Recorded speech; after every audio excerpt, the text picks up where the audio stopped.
ನಾಯಕನಹಟ್ಟಿ ಹೋಬಳಿಯ ನೆರಲಗುಂಟೆ ಗ್ರಾಮ ಪಂಚಾಯಿತಿ ವ್ಯಾಪ್ತಿಯ ಬೇಮನಕೆರೆ ಗ್ರಾಮದಲ್ಲಿ ಕೆರೆ ನೀರಿಗೆ ವಿಷಪೂರಿತ ರಾಸಾಯನಿಕ ಬೆರೆಸಿ ಲಕ್ಷಾಂತರ ಮೀನುಗಳು ಸಾವನ್ನಪ್ಪಿವೆ.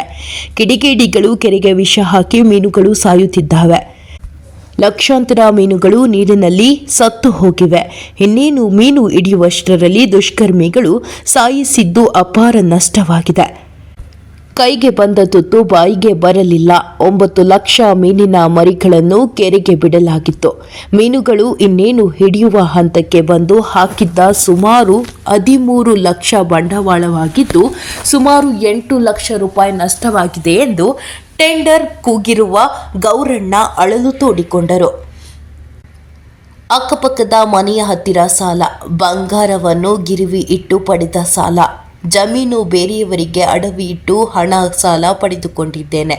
2024 ಏಪ್ರಿಲ್ 28ರಂದು ಪ್ರಥಮ ಟೆಂಡರ್ ಡಿಡಿ 3,11,100 ರೂಪಾಯಿಗಳನ್ನು ಕಟ್ಟಿದ್ದೇವೆ.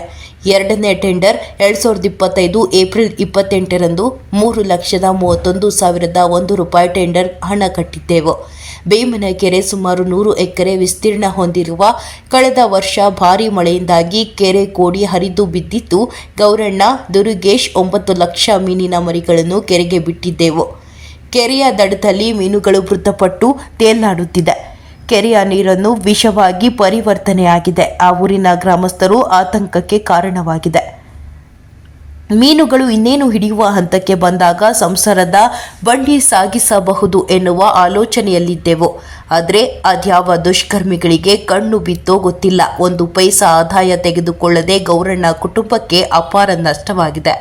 ಇಂತಹ ದುಷ್ಕೃತ್ಯ ಮಾಡುವ ಕಿಡಿಗೇಡಿಗಳಿಗೆ ಸಂಬಂಧಪಟ್ಟ ಇಲಾಖೆಯವರು ಸೂಕ್ತ ತನಿಖೆ ನಡೆಸಿ ನೊಂದ ಮೀನುಗಾರ ಕುಟುಂಬಕ್ಕೆ ನ್ಯಾಯ ದೊರಕಿಸಿಕೊಡಬೇಕಾಗಿ.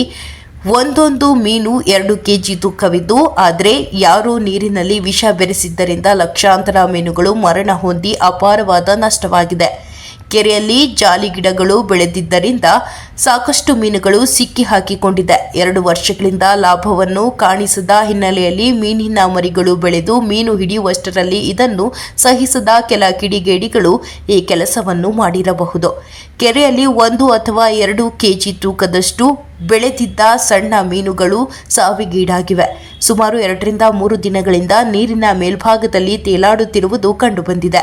ಸಂದರ್ಭದಲ್ಲಿ ಉಪಸ್ಥಿತರಾದ ದುರುಗೇಶ್, ಗೌರಣ್ಣ, ನಾಗಭೂಷಣ್, ಶಾಂತ್, ನಾಗೇಶ್, ಸಂತೋಷ, ಕೆಪಿ ರಾಜ್, ರಮೇಶ್, ನಾಗರಾಜ್, ಯಜಮಾನ ತಿಪ್ಪೇಸ್ವಾಮಿ, ಜಗನ್ನಾಥ, ವೆಂಕಟೇಶ್, ಸೋಳೂರು, ದುರುಗೇಶ್ ಹಾಗೂ ಇನ್ನೂ ಇತರರು ಇದ್ದರು. ವರದಿ ಹರೀಶ್, ನಾಯಕನಹಟ್ಟಿ. ನಮ್ದು ಭೀಮನಕೆರೆ ಏಕೆ ಕಾಲೋನಿ ಅಂತ ಹೇಳ್ಬಿಟ್ಟು ಸುಮಾರು ವರ್ಷಗಳ ನಂತರ 75 ವರ್ಷಗಳ ನಂತರ ನಮ್ಮ ಕೆರೆ ಒಂದು ಕೋಡಿ ಬಿದ್ದಿತ್ತು. ನಮ್ಮ ತಾತರೇ ನೋಡಿದ್ದಿಲ್ಲ. SC ಕ್ಯಾಟಗರಿಗೆ ಬಂದಿರತಕ್ಕ ಕಾರಣಕ್ಕೋಸ್ಕರ SC ಜನಾಂಗಕ್ಕೆ ಟೆಂಡರ್ ಆಗಿತ್ತು. ಆದರೆ ಈಗ DD ಕಟ್ಟಿರೋದು ಸುಮಾರು ಒಂದು 12-13 ಲಕ್ಷಕ್ಕೆ DD ಕಟ್ಟಿ ಇವರು ಸುಮಾರು ಬಂಡವಾಳನ ಈ ಗೌರಣ್ಣ ಅಂತವರು ಈಗ ಬಂಡವಾಳ ಹಾಕಿದ್ದಾರೆ. ದುರ್ಗೇಶ್ ವಿತ್ ಗೌರಣ್ಣ. ಅದೇ ರೀತಿ ಸುಮಾರು ಕಿಡಿಗೇಡಿಗಳು ಇದಕ್ಕೆ ಪಾಯ್ಜನನ್ನು ಹಾಕಿ ಅವರು ಅದೇನು ಗಳಿಸ್ಬೇಕಾದ್ರೆ ಅಂತ ಗೊತ್ತಿಲ್ಲ. ಇದನ್ನ ಮುಖ್ಯ ಮೀನುಗಾರಿಕೆ ಇಲಾಖೆ ಅಧಿಕಾರಿಗಳನ್ನು ಇದನ್ನ ಕ್ರಮ ತಗೊಂಡ್ಬಿಟ್ಟು ಇದು ಬಡವರಿಗೆ ಅದು ಯಾವ ಥರ ಸೂಕ್ತ ಪರಿಹಾರವನ್ನು ನೀವು ಮೀನುಗಾರಿಕೆ ಇಲಾಖೆಯವರಾಗಿರ್ಬೋದು, ಯಾವುದೇ ಥರ ಒಂದು ಪ್ರೆಸ್ನರ್ ಆಗಿರ್ಬೋದು, ಇದಕ್ಕೆ ಒಂದು ಸೂಕ್ತ ಪರಿಹಾರ ಕೊಡಬೇಕಂತ ಹೇಳ್ಬಿಟ್ಟು ನಮ್ಮ ಕಡೆಯಿಂದ ಒಂದು ಮನವಿಯನ್ನೇ ಕೊಡ್ತಾ ಇದ್ದೀವಿ ಸರ್. 9 ಲಕ್ಷ ಮರಿಯನ್ನು ಇದಕ್ಕೆ ಬಿಡಲಾಗಿದೆ ಸರ್. ಸುಮಾರು ಒಂದು 12-13 ಲಕ್ಷ ಅಮೌಂಟ್ ಕೂಡ ಇದಕ್ಕೆ ಬಂಡವಾಳ ಹಾಕಿದ್ದಾರೆ ಸರ್. ಟೋಟಲ್ 34 ಲಕ್ಷ ಬಂಡವಾಳ ಹಾಕಿದ್ದಾರೆ ಕೆರೆಗೆ. 9 ಲಕ್ಷ ಮೀನು ಬಿಟ್ಟಿದ್ದಾರೆ. 9 ಲಕ್ಷ ಮೀನು ಬಿಟ್ಬಿಟ್ಟು ಸುಮಾರು ವರ್ಷಗಳ ಹಿಂದೆ ನಮಗೆ ಕೆರೆ ತುಂಬಿ ಕೋಡಿ ಬಿದ್ದಿತ್ತು, ಗೊತ್ತಿರಲಿಲ್ಲ ನಮಗೆ. ಆದ್ರೆ ಈ ಸರಿ ಬಿದ್ದಿರೋದ್ರಿಂದ ಕೆರೆ ಹರಾಜ್ ಆಗಿತ್ತು, ಟೆಂಡರ್ ಆಗಿತ್ತು. ದುರ್ಗೇಶ್ ಎಂಬವರಿಗೆ SC ಕಾಲೋನಿಗೆ SC ಕ್ಯಾಟಗರಿಗೆ ಟೆಂಡರ್ ಆಗಿತ್ತು. ಟೆಂಡರ್ ಆಗಿರೋದ್ರಿಂದ ಸುಮಾರು 34 ಲಕ್ಷ ಬಂಡವಾಳ ಹಾಕಿ ಇವರು ಹರಾಜು ಟೆಂಡರ್ ಮಾಡ್ಕೊಂಡು ಸುಮಾರು ಸರ್ಕಾರಕ್ಕೆ ಅಮೌಂಟ್ ಕಟ್ಟಿದ್ದಾರೆ. ಇದನ್ನ ಅಮೌಂಟ್ ಕಟ್ಟಿಬಿಟ್ಟು ನೋಡಿ ಸುಮಾರು ಎಷ್ಟು ತೋರಿಸಿ ಸರ್ ಇವೆಲ್ಲ ಮೀನು ಎಷ್ಟು ಕಾಸು ಸತ್ತಿದಾವೆ ಅಂತೇಳಿ. ಅಷ್ಟು ಮೀನು ಸುಮಾರು ಅಂದರೆ 4 ರಿಂದ 5 ಕ್ವಿಂಟಲ್ ಮೀನು ಸತ್ತಿದ್ದಾವೆ. ಪಾಯ್ಜನ್ ಹಾಕಿದ್ದಾರೆ. ಇದು ST ಅವ್ರಿಂದನೇ ಸಮಸ್ಯೆ ಆಗಿರೋದು. ಇದು ST ಕಡೆಯಿಂದನೇ ಸಮಸ್ಯೆ ಆಗಿರೋದು. ಭಾಳ ಸಮಸ್ಯೆ ಆಗಿಬಿಟ್ಟು ಸುಮಾರು ಒಂದು 5 ಕ್ವಿಂಟಲ್ ಮೀನು ಸತ್ತೋಗಿರುತ್ತೆ.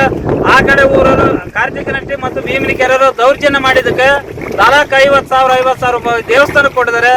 ಯಾರು ಯಾವುದೇ ಕಾರಣಕ್ಕೂ ಯಾರು ಬಂದು ಮೀನು ಹಿಡಿಯಲ್ಲ, ನಾವ್ ಯಾವ್ದಕ್ಕೂ ಮಾಡಲ್ಲ ಅಂತ ಹೇಳಿ ಆ ಕಡೆ ಕಾರ್ತಿಕನಟ್ಟಿ ಯಜಮಾನರು ಒಪ್ಕೊಂಡಿದ್ದಾರೆ, ಭೀಮನಿ ಕೆರೆ ಯಜಮಾನರು ಒಪ್ಕೊಂಡು ಯಾರೇ ದಯವಿಟ್ಟು ನಮ್ಮ ಭೀಮನಿ ಕೆರೆ ಯಾರು ಹಿಡಿದಿಲ್ಲ. ಕಾರ್ತಿಕನಟ್ಟದ ಡೈಲಿ ರಾತ್ರಿಗೆ ಬಲೆ ಹಾಕ್ತಾರೆ. ಹಗಲತ್ತು 4 ಗಂಟೆಗೆ ಮೀನು ಬಲೆ ಎತ್ಕೊಂಡು ಮೀನು ಎತ್ಕೊಂಡು ಚಳಕೆರೆ ತಗೊಂಡು ಹೋಗ್ತಾರಂತೆ. ಆ ಮಾಹಿತಿ ನಮಗೆ ಗೊತ್ತಿಲ್ಲ, ತಗೊಂಡೋಗಿರೋದು ಹೇಳ್ತಿದ್ದಾರೆ. ಅಲ್ಲಿ ಸುಮಾರು ನಾವೇನ ಕೇಳಿದೆ, ನಿಂದ ನಿಮ್ಮ ಅಪ್ಪಂದ ಕೆರೆ ನಮ್ದು ಕೆರೆ, ನೀವು ಯಾವನ್ ಹೇಳಿದ್ನಿ ಬಿಡಂತ, ನಿಮ್ಮ ದಯನ ದಾಖಲಾತಿ ಇದ್ರೆ ತಗೊಂಬರ್ರಿ ಅಂತ ಕೇಳ್ತಾರೆ. ಸುಮಾರು ನಾವು ಡಿ ಕಟ್ಟಿದ್ವಿ, 12-13 ಲಕ್ಷ ಡಿ ಕಟ್ಟಿದ್ವಿ. ಟೋಟಲ್ 34 ಲಕ್ಷ ಡಿ ಕಟ್ಟಿದೆ. ಡಿ ಕಟ್ಟಿ ಬಂಡವಾಳ ಹಾಕಿ ಇವತ್ತು ಮೀನು ಬಿಟ್ಟಿದ್ ನೋಡಿ ಸರ್, ದಪ್ಪ ಮೀನಿದಾವೆ. ಸುಮಾರು 2 kg ಬರುತ್ತೆ ಒಂದೊಂದು ಮೀನು. ಅಂತ ಮೀನುಗಳು ಎಲ್ಲ ಸತ್ತೋಯ್ದಾವೆ, ಪಾಜನಾಗಿ ಸತ್ತೋಯ್ದಾವೆ. ಇದು ಎಷ್ಟೇ ಅವ್ರದ್ದೇ ಬಿಟ್ರೆ ಯಾರು ಸಮಸ್ಯೆ ಮಾಡಿಲ್ಲ, ಅವರೇ ಮಾಡಿರೋ ಸಮಸ್ಯೆ ಇದು. ಹಂಗೆ ಆಗ್ಬಿಟ್ಟು ನೀವು ಏನ್ ಗಂಡಸಾದ್ರೆ ಹಿಡೀರ ಮೀನು ನೋಡ್ತೀವಿ ನಾವು, ನಿಮ್ಮ ತಾಕತ್ತಿದ್ರೆ ಹಿಡೀರ ಮೀನು ನೋಡ್ತೀವಿ ಅಂತ ಹೇಳ್ತಿದ್ದಾರೆ. ಸವಾಲ್ ಹಾಕಿದ್ದಾರೆ. ಸವಾಲ್ ಹಾಕಿಬಿಟ್ಟು ನಮ್ಮ ಹತ್ರ ಸವಾಲ್ ಹಾಕಿರೋಂಥ ರೆಕಾರ್ಡ್ಗಳಲ್ಲಿ ಇದಾವೆ. ಅವ್ರು ಮಾಡಿರೋಂಥ ಹಗಲು ರಾತ್ರಿ ಮೀನು ಸೊಳ್ಳೆ ಪರ್ದೆ ಹಾಕಿ ಬಲೆ ಹಾಕಿ ಮೀನು ಹಿಡಿಯಂಥದ್ದು ರೆಕಾರ್ಡ್ ಇದೆ, ವಿಡಿಯೋ ಇದೆ. ಪ್ರತಿಯೊಂದು ವಿಚಾರ ನಮ್ಮ ಹತ್ರ ಇದೆ ಸರ್. ಗೌರಣ್ಣಗೆ ಮತ್ತು ದುರ್ಗೇಶಿ ಮೇನ್ ಇಂಪಾರ್ಟೆಂಟ್ ದುರ್ಗೇಶಿ ಅವರು ಗೌರಣ್ಣವರ ಪಾರ್ಟ್ನರ್ ಆಗಿ ಒಂದು ಬಂಡವಾಳ ಹಾಕಿದ್ದಾರೆ ಸರ್. ಬಂಡವಾಳ ಹಾಕಿಬಿಟ್ಟು ಅವ್ರಿಗೆ ಬಹಳ ಅನ್ಯಾಯ ಆಗಿದೆ ಈ ಕೆರೆಯಿಂದ. ಅವ್ರಿಗೆ ಏನು ಸೂಕ್ತ ಪರಿಹಾರ ಕೊಡಬೇಕಂತ ಸರ್ಕಾರಕ್ಕೆ ಕೈ ಮುಗಿದು ಕೇಳ್ತೀವಿ ಸರ್. ಅವ್ರಿಗೆ ದಯವಿಟ್ಟು ಕೈ ಮುಗಿದು ನಾವು ಕೇಳ್ಕೊಳ್ಳೋದಿಷ್ಟೇ. ಅವ್ರಿಗೆ ಏನು ಮಾಡ್ತಿರೋ ಗೊತ್ತಿಲ್ಲ. ಅವ್ರಿಗೆ ಸರ್ಕಾರದಿಂದ ನಮಗೆ ಅವ್ರಿಗೆ ಏನು ಅನ್ಯಾಯ ಆಗುತ್ತೆ ಆ ಅನ್ಯಾಯ ನಮಗೆ ಒದಗಿಸ್ಕೊಡ್ಬೇಕಂತ ತಮ್ಮಲ್ಲಿ ವಿನಂತಿ ಸರ್. ಸಂಬಂಧಪಟ್ಟ ಶಿಕ್ಷೆ ಆಗ್ಬೇಕು ಸರ್, ಶಿಕ್ಷೆ ಆಗ್ಬೇಕು. ಅವ್ರು ಪ್ರತಿಯೊಬ್ಬರು ಯಾವುದೇ ಕಾರಣಕ್ಕೂ ನಮ್ಮೂರ